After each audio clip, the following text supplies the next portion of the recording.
I ended up speaking to a potential client who's considering using AI to build a certain system, which we were talking to them about. I think that's fine in lots of areas. We work for a regulated business, and so you can't just deliver something which you hope is good today, which is quick, which you might get with AI, or you might get by cutting corners, because you have to explain this to a regulator. If your regulator is talking to you about operational resilience, and all regulators are talking to firms about operational resilience, and you turn around and say, we developed this in-house using mainly AI, therefore we can't because of the way that was developed, I don't think that conversation works.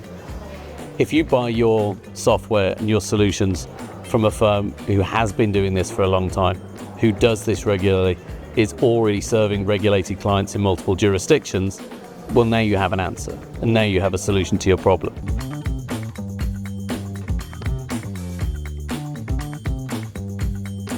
What are the biggest pressure points in post-trade infrastructure? Most of the pressure is coming on real-time risk management. Capital requirements on firms are more stringent than they've ever been, especially if you're a trading firm. Leaving capital with exchanges and clearinghouses is not a great return. Yes, it's required, and the fines if you don't meet those requirements are heavy, but at the same time you don't want loads of headroom.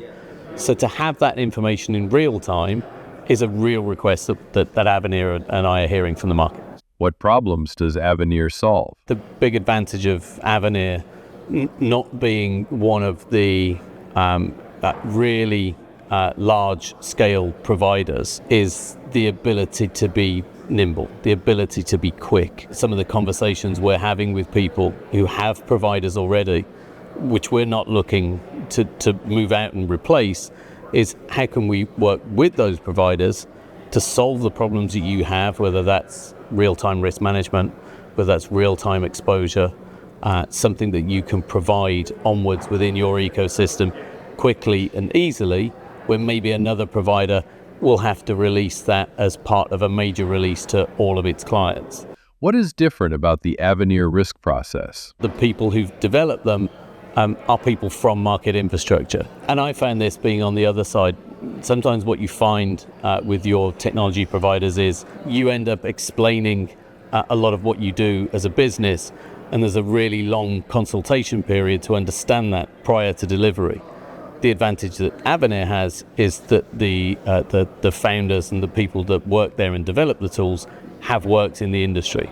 So it makes that consultation period, makes that education period a lot quicker, which then means delivery is a lot quicker. Do you work with clients' risk systems or replace them? It depends entirely on the client. I think one of the things that we're finding at the moment is that clients have legacy systems, and while there might be a longer term project to replace that, right now there is a need, there's a problem to be solved, and we go in and work alongside with current systems, whether they're in-house or with other vendors, and help solve the problems right now in short order to help the clients get what they want. That might at some point in the future mean we work more with them, but if they just take, for example, Avenir Risk, and that solves their problem, that all works too. Can you support 24/7 clients? All of that is doable. So all of the software can be on premises or in the cloud. 24/7 is the same for us as any other market. I have my own opinions about 24/7 and about institutional needs, which are probably another conversation. I've operated markets that have ran in 12 hours and then 18 hours and 23 hours. Did we get more business? Was more risk required to be transferred? I don't know, but it's a conversation. What will we be talking about next year at Boca? Everything's been prediction markets this year, which has been, I think, super interesting.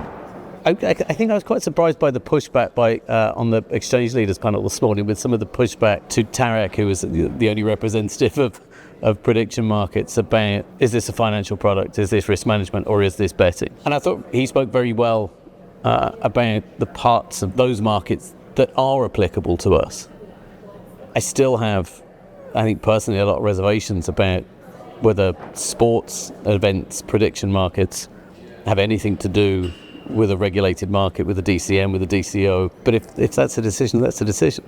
What we'll talk about next year, I mean, I guess we'll talk about whether they worked or not, but maybe there'll be another hot topic, right? I think the whole tokenization piece is interesting, and I think actually it's not that interesting from a trading infrastructure point of view, but I think it's really interesting from a collateral point of view.